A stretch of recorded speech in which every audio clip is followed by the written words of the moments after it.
Good morning, everyone. So last time we were talking about splitting fields.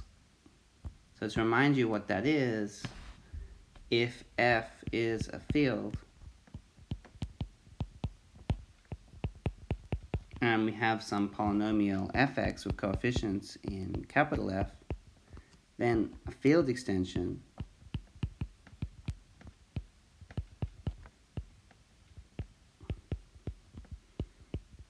is called a splitting field if essentially it's a field such that f has all of its roots in k, and further k is the smallest such field with this property. So to formulate this precisely, we say that k over f is a splitting field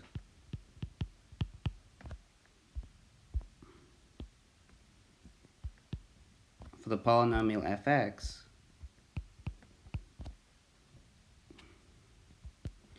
if fx splits completely as a product of linear factors over the field k, and further, k is the smallest such field.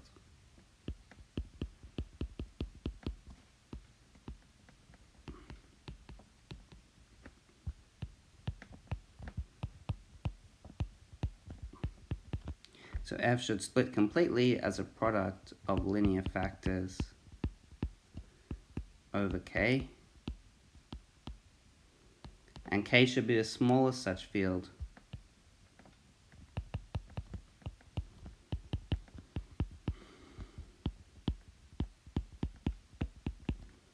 i.e. the property is not true for any proper subfield of k containing f. So i.e. if L is some proper, so some subfield of k which is strictly smaller than k,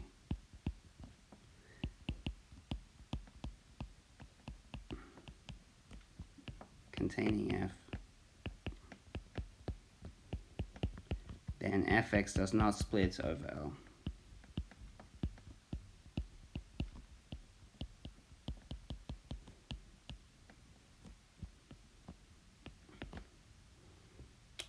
Okay, and at the end of Friday's lecture, we proved that splitting fields always exist.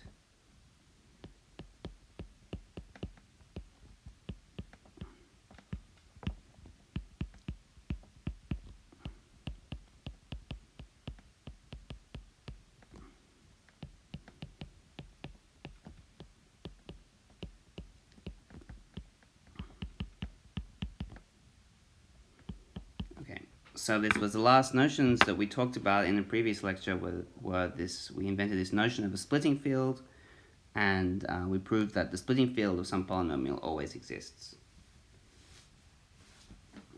Okay, so today's lecture we're going to explore properties of the splitting fields and building up towards the result which we'll prove next lecture, that splitting fields are always Galois. Okay. Splitting fields are Galois provided that the polynomial is nice enough. Okay, so let psi from f to f prime be a field isomorphism.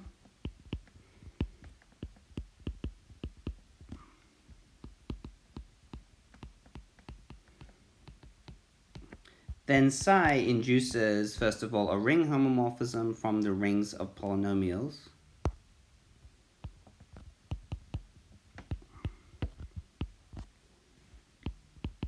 So psi induces a ring isomorphism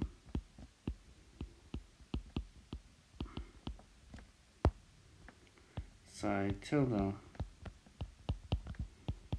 from the rings of polynomials with coefficients in f to the rings of polynomials with coefficients in f prime.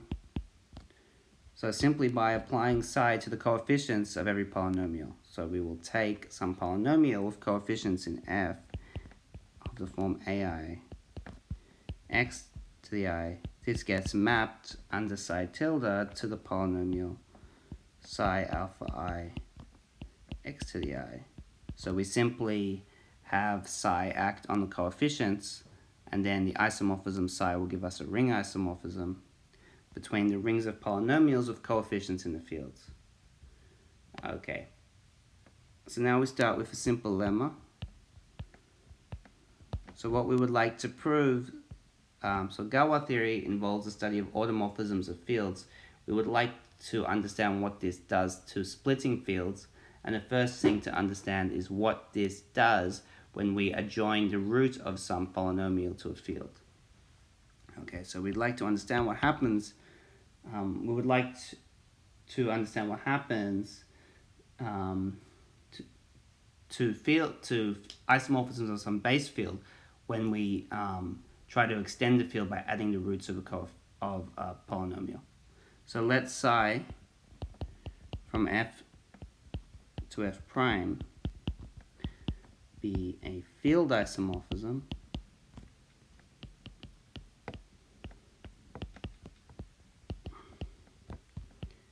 and consider the ring isomorphism induced by psi, which we've called psi tilde,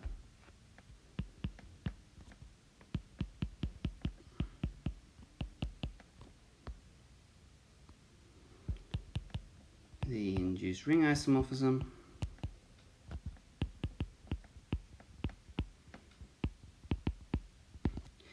now let px be irreducible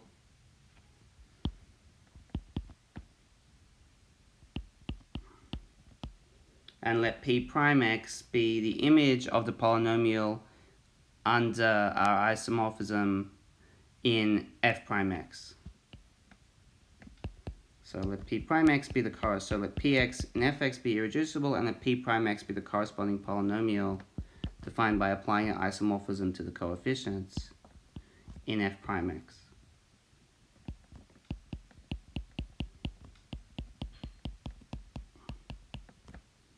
So p prime x is phi tilde of px. Let alpha be a root of px.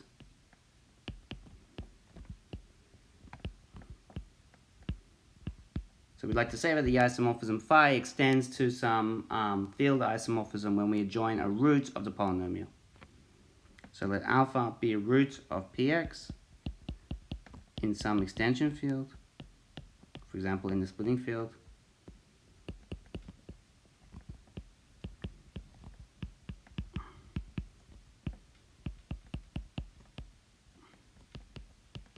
And let beta be a root of the corresponding polynomial in f prime x. Okay, so the statement is that we can lift the field isomorphism from the base fields f to f prime to an isomorphism from the fields where we adjoin the roots. So then there is a field isomorphism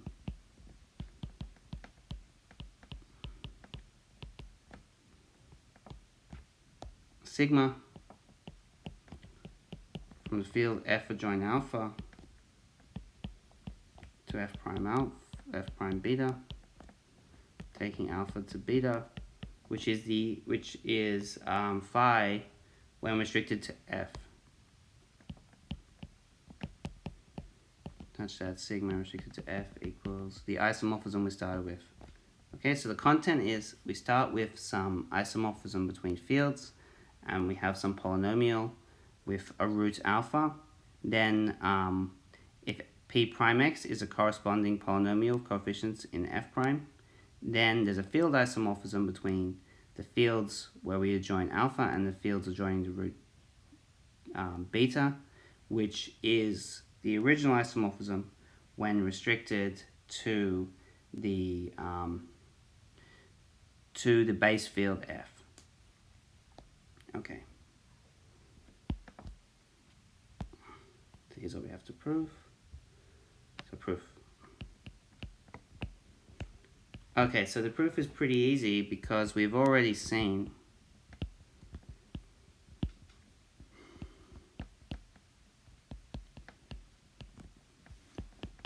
that we can write this field f adjoint alpha in terms of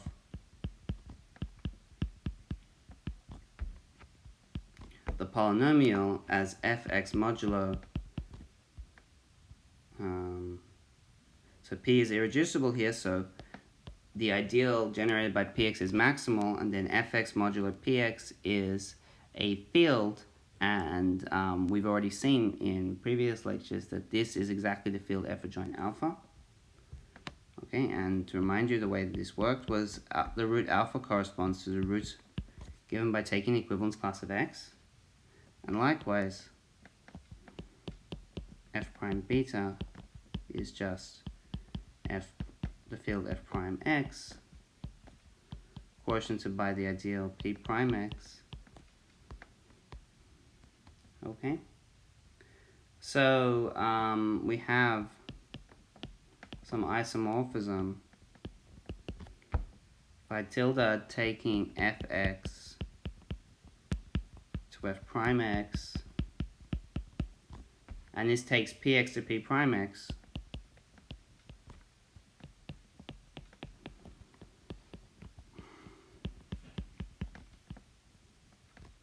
And it induces the isomorphism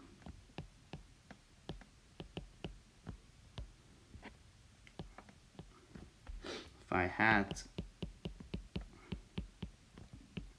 So since it takes px to p prime x, it induces now an isomorphism on the quotient fields. Px quotient fx quotiented by px. Since px is taken to p prime x, then I get this isomorphism.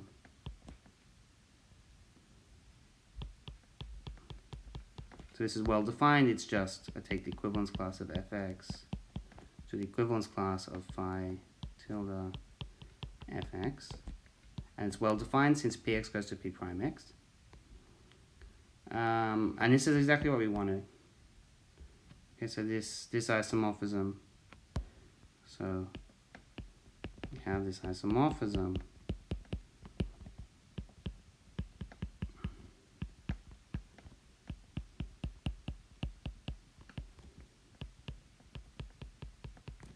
but viewing this as f alpha and viewing this as f prime beta, it's the isomorphism we wanted, because this is the identity on the field, well, not the identity, this is the isomorphism phi on the field f. So this is the isomorphism we wanted, and therefore this gives the claim. Okay, so we're going to use this lemma to prove a similar result about splitting fields.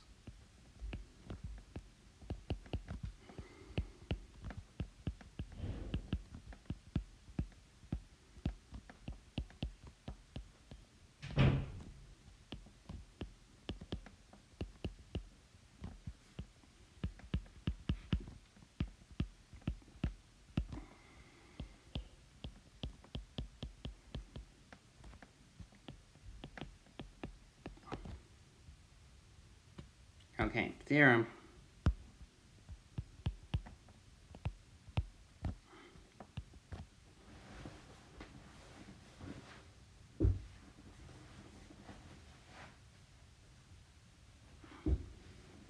So let phi be a field isomorphism.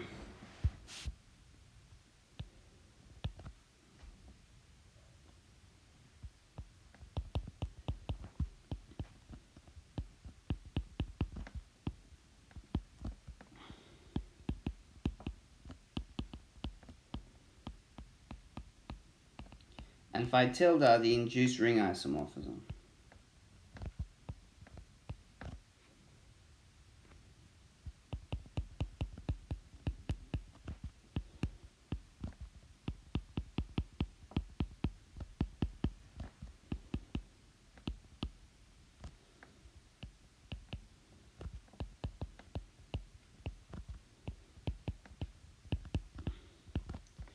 Now let px and fx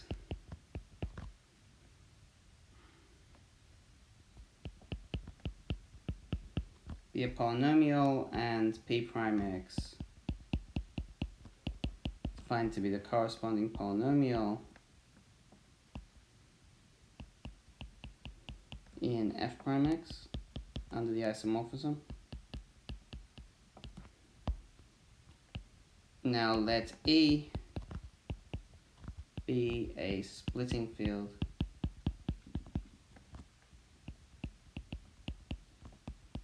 for Fx, for Px over F, and let E prime be a splitting field for P prime X over F prime.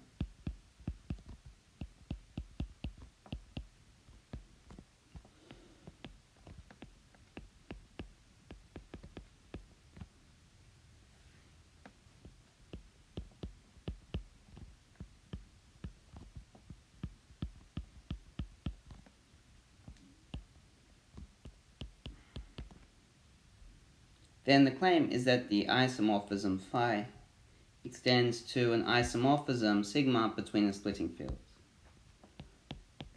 So with this setup, the isomorphism between the base fields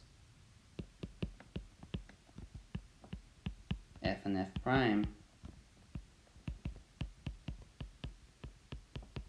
extends to an isomorphism between the splitting fields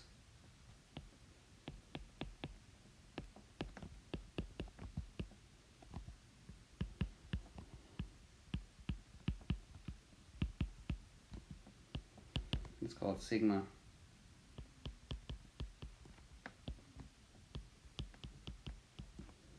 Okay, and by extends I mean that the isomorphism sigma restricted to F is the original isomorphism on the base fields.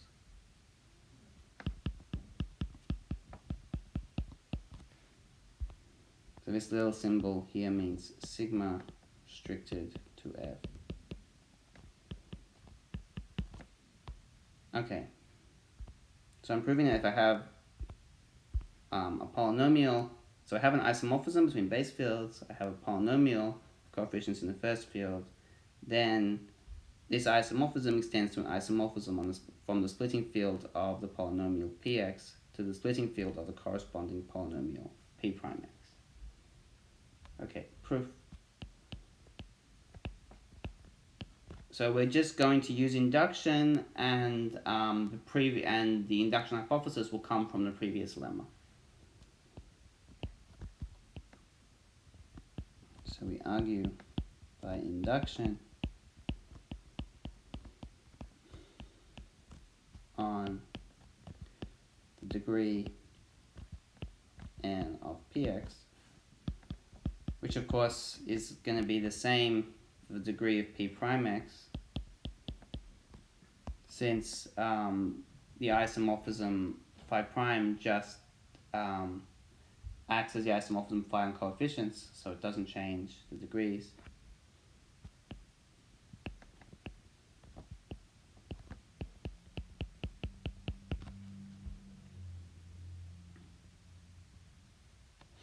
Okay, first of all, if the degree is 1, well, then both P and P prime are linear, so the splitting fields are just the base fields, and there's nothing to prove. So if n equals 1, then both P and P prime are linear polynomials. So the splitting fields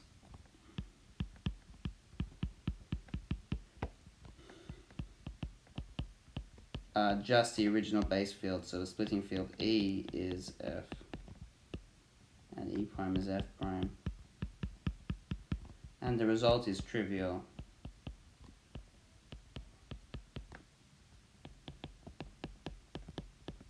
We just take, for our isomorphism, the original isomorphism, we take sigma to be phi. Okay, and likewise, the same is true if, so P, remember, in this theorem, P is not assumed irreducible. So now if P already breaks down as a product of linear factors, then once again the statement is clear. So if P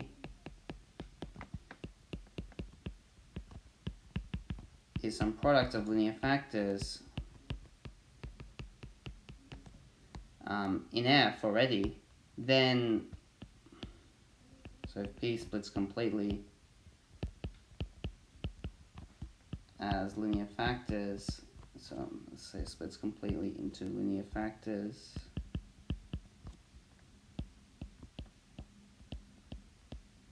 over F, well, the same will be true for P prime, because by definition, I just apply the isomorphism to the coefficients, so it's just going to be this.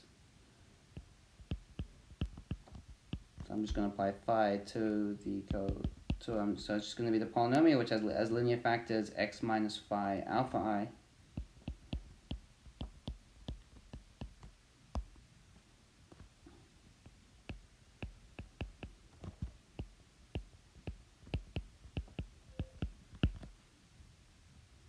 So again, I can take E to be F, E prime will be F prime, and I can just take sigma to be phi. So it's trivial if all of the irreducible factors of P are linear. Okay. So since we know it, if all the irreducible factors of P are linear, we may assume P has an irreducible factor of degree at least 2. Otherwise, we already know the result. So we may assume Px has an irreducible factor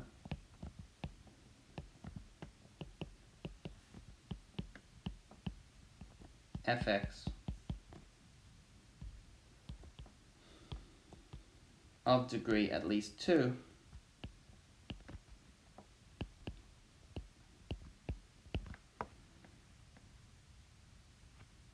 so set f prime x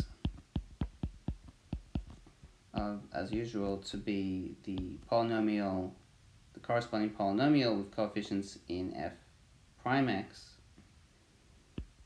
So P was in fx, so we take the corresponding polynomial in f prime x and call it little f prime x.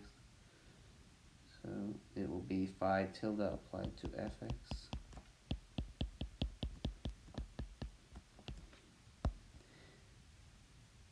Now, if alpha in the splitting field E is a root of f of x and alpha prime in E prime is a root of f prime x, then by the lemma I have an isomorphism from the field f adjoint alpha to f prime adjoint alpha prime, which extends the isomorphism phi from the base fields. So by theorem, so let's say then by the lemma we can extend phi to an isomorphism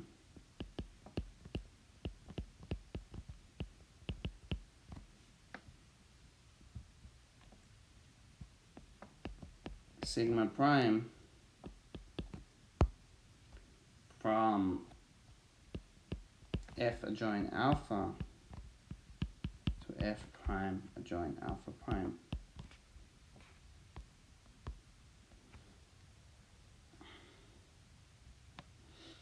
Okay, so now we're going to use this and reduce to prove the induction. So further over f prime, px splits as x minus alpha p1x. So I have this factor x minus alpha in the irreducible factor fx, and therefore since fx is a factor in px, x minus alpha must also be a factor of the original polynomial px over f of alpha. So let's just divide by x minus alpha over f of alpha. Then px splits as x minus alpha p1x. And likewise,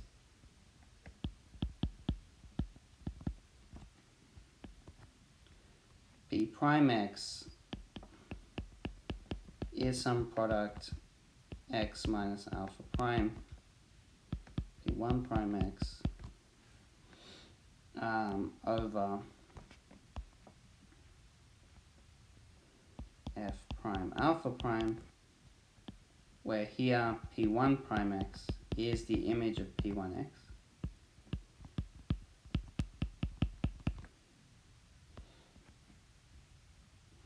Okay, further,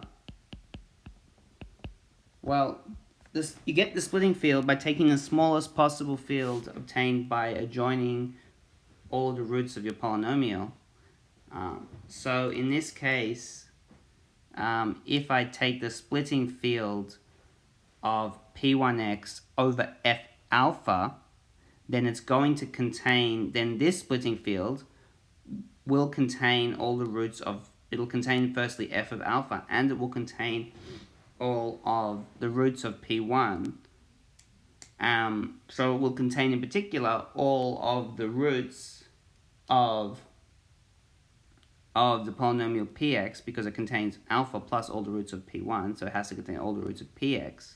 And then from this, it has to in fact be the splitting field E, because by definition E is the smallest field containing all the roots of px.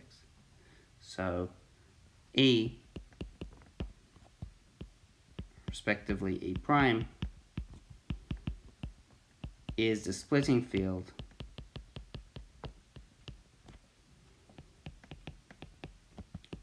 for P1, respectively P1 prime, over F alpha, respectively F prime alpha.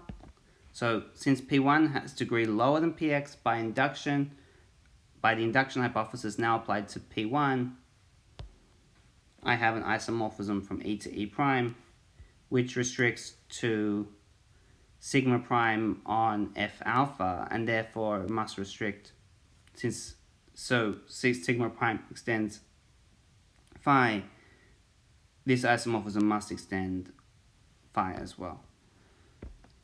Okay, so by induction, we have an isomorphism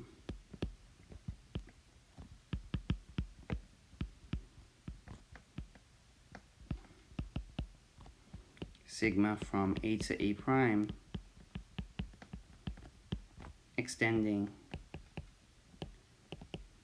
sigma prime, and hence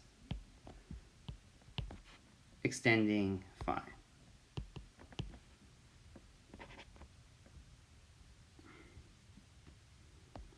Okay.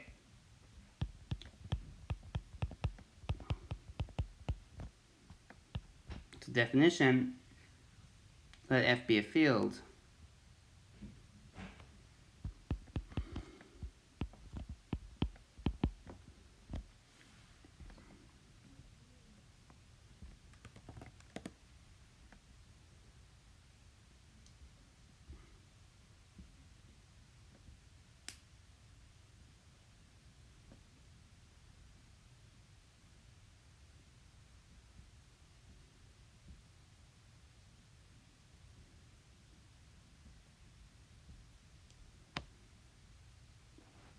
let f of x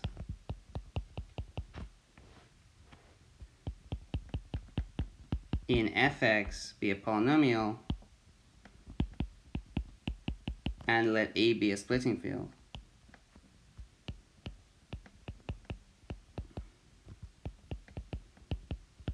Then we write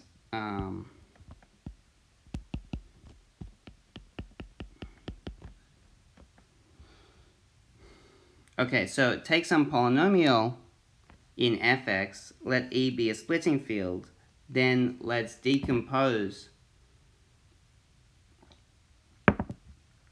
fx as a product of linear factors in the splitting field. Okay, but you might have repeated roots. So let's assume that the roots are alpha 1 up to alpha k. And each root occurs with multiplicity n1. So this means I can write my polynomial as a product of linear factors x minus alpha 1 to the power n1 to x minus alpha k to the power nk, where the roots alpha 1 up to alpha k are distinct.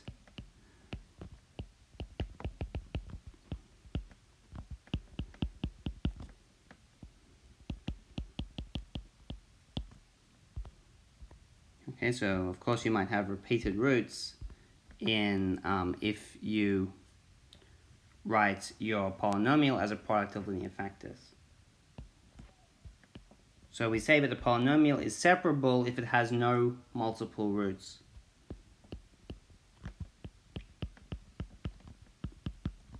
So we say that this polynomial is separable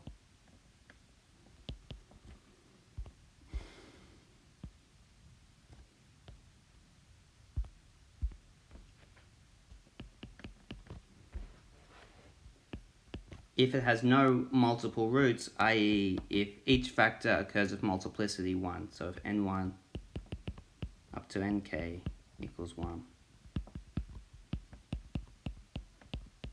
i.e. if fx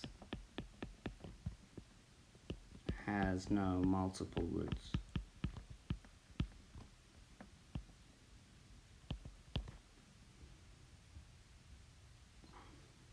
So a polynomial is separable if each root occurs with multiplicity once, meaning that when I write it as a product of linear factors, each linear factor occurs once. Okay, so for any polynomial, so the first thing I want to do is have some nice simple criterion for when a polynomial is separable. So for any polynomial,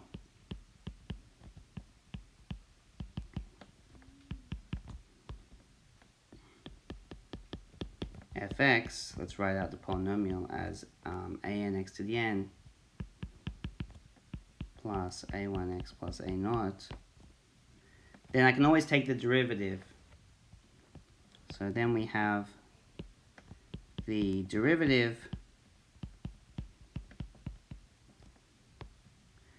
let me call it d of fx, which is defined to be the derivative of fx, which is just defined to be n x n minus 1. So I just take the derivative with respect to x, treating all of the coefficients in the field f as constants. Okay, this is a polynomial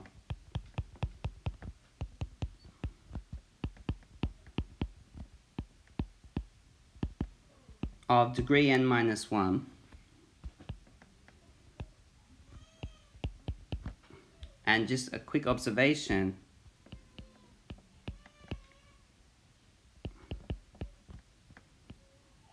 so it's a polynomial, sorry, I should say, it's a polynomial of degree at most n minus 1. So the observation is, if the characteristic of f is 0, so let's say an is non-zero, then since the characteristic is 0, n times an will also, if an is non-zero, n times an is non-zero. So the derivative has degree exactly n minus 1.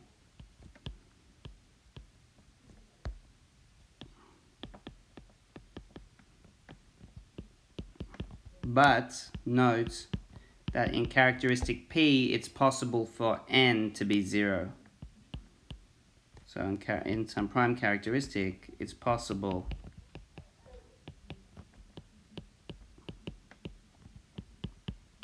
that n equals 0, and hence the derivative has degree strictly less than n minus 1. df can even be 0 in positive characteristic.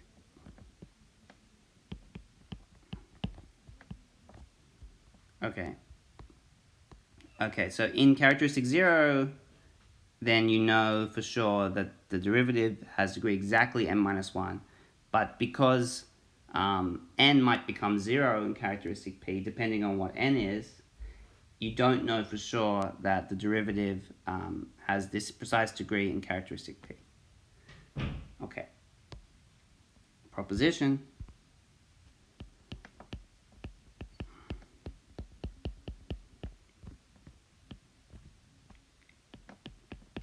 Some polynomial fx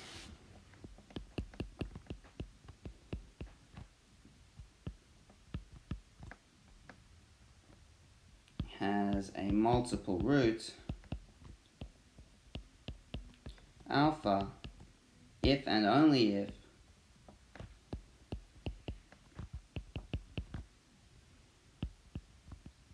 the derivative also has alpha as a root. So fx has a multiple root alpha if and only if the derivative is 0 at alpha.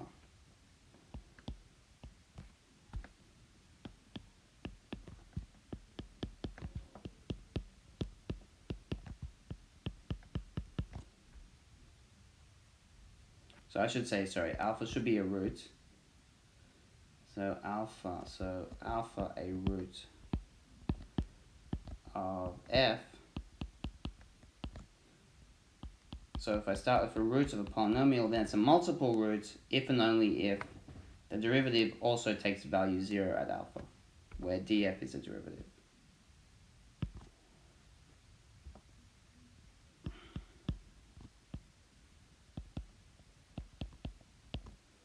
Okay, proof. So suppose, first of all,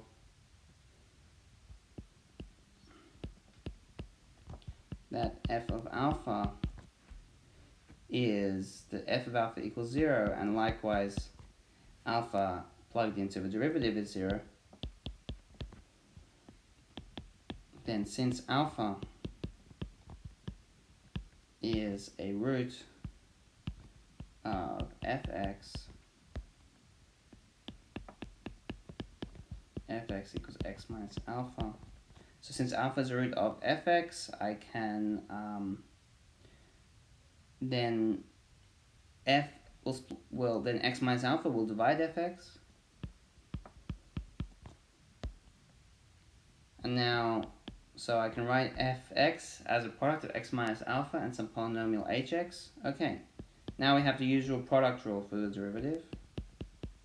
So using the product rule, the derivative of f is now the derivative of the first factor, x minus alpha, which is 1 times hx, plus x minus alpha times the derivative of h,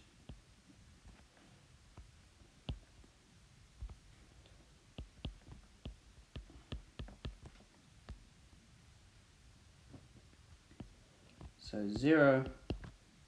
So I've assumed that 0 is a root of the derivative.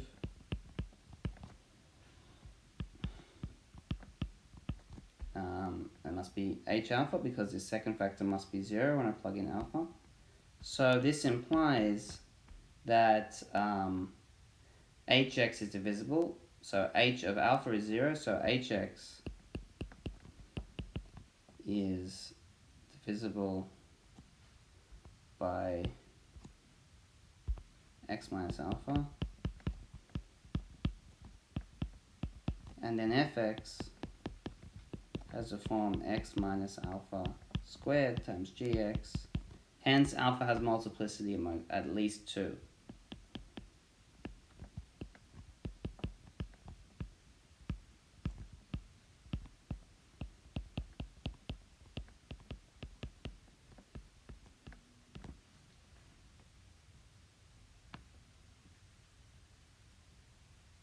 Okay, next,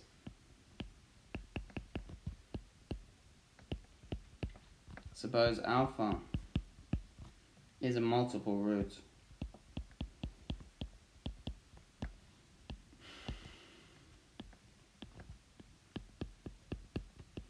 of fx, i.e.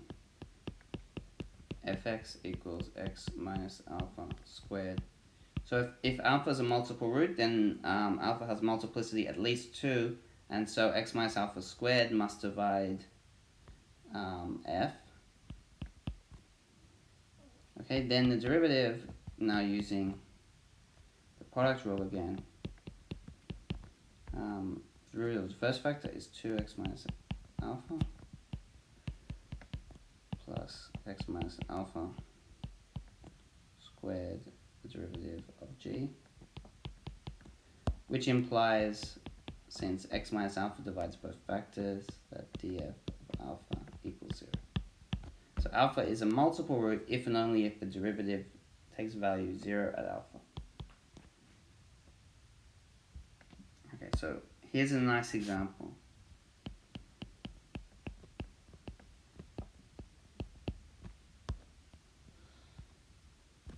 Consider, so we're going to work in characteristic 2. So consider the field f equals z2 t of rational functions over z2, which is the field of characteristic 2,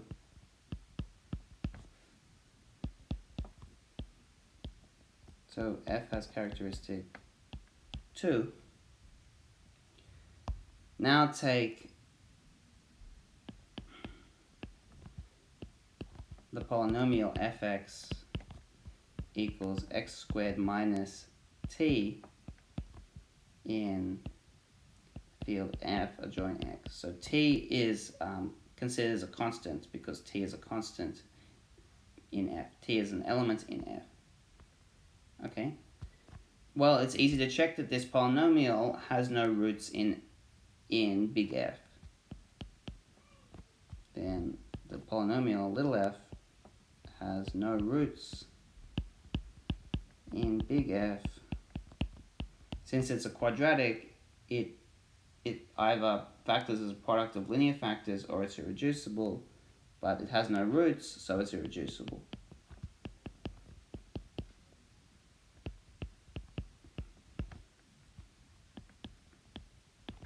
Okay, but the derivative of f, remember I'm treating t as a constant because it's an element of the field, so the derivative of f is 2x, which is 0 in fx because characteristic of f is 2. So in f, 2 is 0. So certainly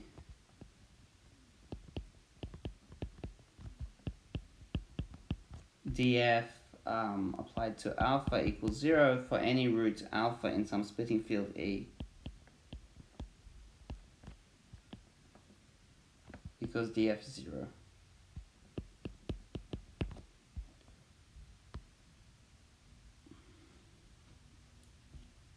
Okay, thus, so E is splitting field.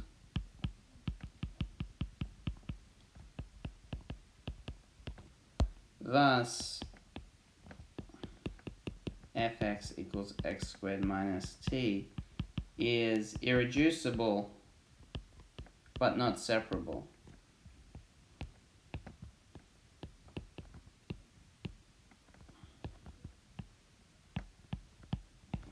Okay, but notice that this phenomenon occurred because the derivative was 0. And we're going to in fact show that this phenomenon cannot happen in characteristic 0 precisely because, as we've already noted, the derivative has degree n minus 1 and is non-zero in characteristic 0. So this phenomenon where an irreducible polynomial is inseparable cannot happen in characteristic 0.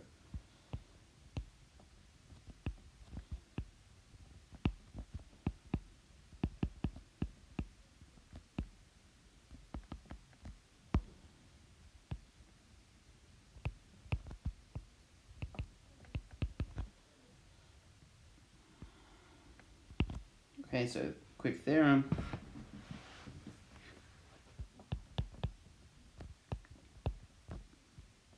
Every irreducible polynomial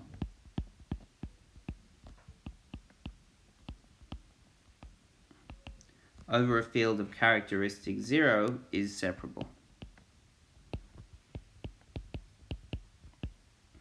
And of course, it needs to be irreducible, because otherwise I could just take a product of some linear factor.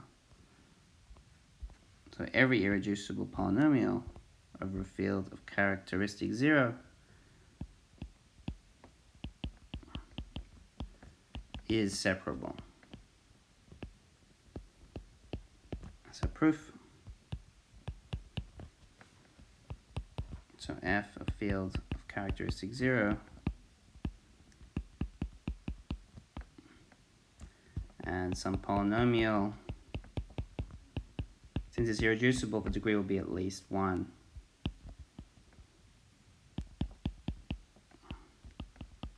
Let n be the degree of the polynomial. Okay, then df, since f has characteristic 0,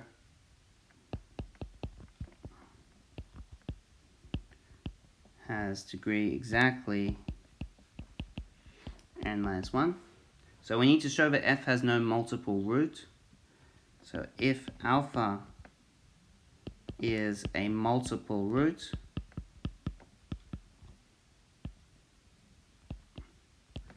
of f, well, then df of alpha is 0.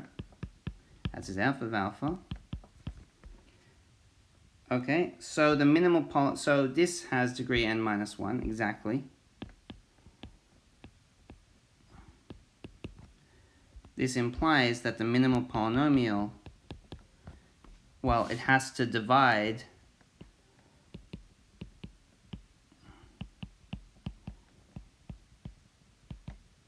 so let's say the minimal polynomial mx of alpha, it has to divide both df and f, since alpha is a root of them, and it has to have degree, since it divides df, less than or equal to n minus 1.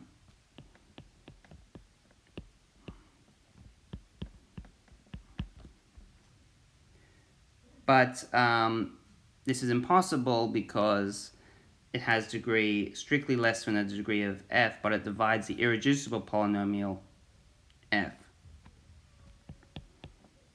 This is impossible, as f is irreducible.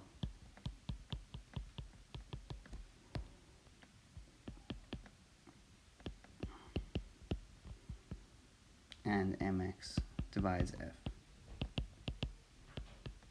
Okay, so in conclusion, irreducible polynomials over a field of characteristic 0 are always separable. They do not have multiple roots. Okay, so we could talk more about separable fields on the Galois theory, talk more about splitting fields and the Galois theory of splitting fields next time. Thank you.